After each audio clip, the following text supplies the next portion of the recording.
অভিনন্দন আবারও।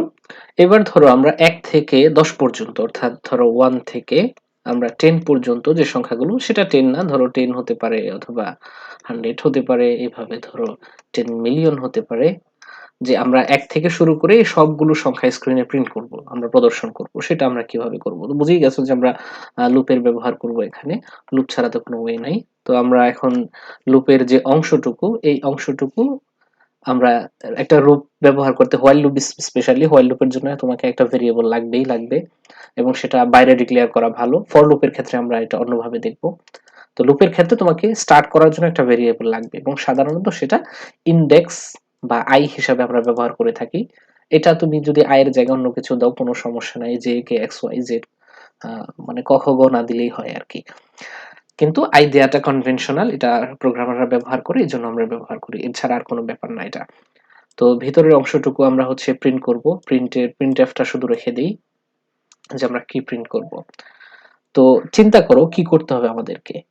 আমাদেরকে শুরু করতে হবে আই থেকে, এবং আমরা ১০ পর্যন্ত আপাতত রাখি। তারপরে জানো যে একটা শূন্য বাড়ায় কমাই দিলে পরে সেটা কমে যাবে, বেড়ে যাবে। আমাদেরকে প্রিন্ট করতে হবে কাকে। এখানে বিষয়টা কিন্তু, আমি কিন্তু প্রিন্টএফ এর মধ্যে কাকে প্রিন্ট করব, ১ থেকে ১০ পর্যন্ত সংখ্যা প্রিন্ট করব। তো সেটা যদি আমি চিন্তা করি যে আই শুরু হচ্ছে কোত্থেকে, 0 থেকে। তো আমরা যদি আইটাকে 1 থেকে শুরু করি, 1, তাহলে এখানে আই এর মান হচ্ছে 1। আই ১০ থেকে ছোট। এখন আমরা যদি এখানে আইটাকেই প্রিন্ট করে দেই, তাহলে বিষয়টা আরো চমৎকার হয় না? তো সেটা আমরা কিভাবে প্রিন্ট করতে হয়, কোনো ভেরিয়েবলকে প্রিন্ট করতে হলে আমাদের সেটা খুব জানা আছে। সেটা যদি ইন্টিজার হয়, তাহলে আমরা দেই হচ্ছে %d। এবং যেহেতু আমরা পরপর প্রিন্ট করব, অথবা আমরা যদি একটু স্পেস দিয়ে দিই, এবং এই %d টা কার জন্য? এই %d টা i এর জন্য। তাহলে খেয়াল করো, আমরা জানি যে এটা অনেক পুরাতন কথা আমাদের, যে একটা ভেরিয়েবল প্রিন্ট করতে হলে সে ভেরিয়েবলের ধরন অনুযায়ী আমাদেরকে সেখানে প্লেস হোল্ডার দিতে হয়। আর ইন্টিজারের জন্য আমরা %d দেই, এবং %d টা কার সেটা অ্যাসাইন করার জন্য আমরা i কে দিয়ে দিলাম। এবং পরবর্তীতে i এর মানটা এখানে আবার চেঞ্জ হবে। চেঞ্জ হয়ে আবার যাবে লুপের কাছে। লুপের কাছে গিয়ে বলবে i এর মান 2। তো i এর মান যদি 2 হয়, তাহলে 2 10 থেকে ছোট, কথা সত্য। লুপের যে শর্ত ছিল সেটা মেনে নিয়েছে। তখন এখানে এসে i এর মান 2 প্রিন্ট করবে। এইভাবে যতক্ষণ না i এর মান 10 হয়। এখন এখানে বিষয় আছে, এখানে একটু প্রবলেম আছে। সো আমরা এটা রান করি। রান করলে তোমরা সুন্দর মতো বুঝতে পারবা। যে আমরা দেখতে পাচ্ছি যে ১ থেকে ৯ পর্যন্ত প্রিন্ট হয়েছে। তো পরপর তো ১০ পর্যন্ত প্রিন্ট হয় নাই। কেন ১০ পর্যন্ত প্রিন্ট হয় নাই? কারণ যখন i এর মান 9 ছিল, তখন প্রিন্ট হওয়ার পর i এর মান 10 হয়েছে। ১০ কিন্তু ১০ থেকে ছোট না। ঠিক আছে? ১০ থেকে ১০ থেকে ছোট না। যেহেতু ছোট না, তখন তো সে আর লুপের কাজ করবে না। তো এই প্রবলেম সলভ করার জন্য আমাদের লেস দেন ইকুয়াল একটা সাইন আছে। তোমরা ম্যাথমেটিক্স এ পড়ে থাকবা।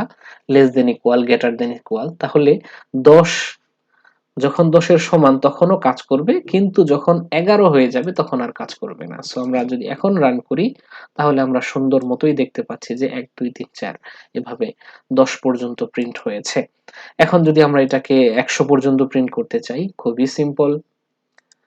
জাস্ট খালি একটা শূন্য বাড়াই দিলাম, এবং তোমরা চমৎকার দেখতে পাচ্ছ যে ১০০ পর্যন্ত প্রিন্ট হয়ে গেছে। চমৎকার দেখা যাচ্ছে। এবং আমরা যদি এটাকে আরো বেশি করে প্রিন্ট করতে চাই, ধরো ১০০০, ১০০০০, আরো বেশি, ইচ্ছা মতো। তো আমরা যদি এখন এটাকে আহ হচ্ছে প্রিন্ট হচ্ছে, আমরা কতটুকু দিয়েছি জানি না। আহ, আমরা মোটামুটি ১,০০,০০০ পরিমাণ প্রিন্ট করে ফেলছি। সো আমরা যদি এটাকে দেখি যে এটা এখনো প্রিন্ট করতেই আছে, তো ১,০০,০০০ পর্যন্ত প্রিন্ট হতে দেখি কতক্ষণ সময় লাগে। খুব চমৎকার। এখন তোমরা যখন লুপ নিয়ে কাজ করতে থাকবা, তো আমরা ২০ সেকেন্ড সময়ের মধ্যে 0 থেকে ১,০০,০০০ পর্যন্ত যত সংখ্যা আছে সবগুলোকে প্রিন্ট করে ফেলেছি। কত চমৎকার বিষয়, তাই না? তো তোমরা এখন লুপ নিয়ে খেলা করতে থাকো। অনেক ধরনের অনেক কিছুই করতে পারবা। সো সবকিছু তো আসলে আমি টিউটোরিয়াল তৈরি করতে পারবো না। আমাকে শুধুমাত্র টপিকস গুলো কভার করার জন্য যে এক্সাম্পল গুলো দিতে হয়, সেই এক্সাম্পল গুলো দিয়ে আমি সর্বোচ্চটুকু চেষ্টা করব যে সব ধরনের কনসেপ্ট যাতে ক্লিয়ার হয়ে যায়।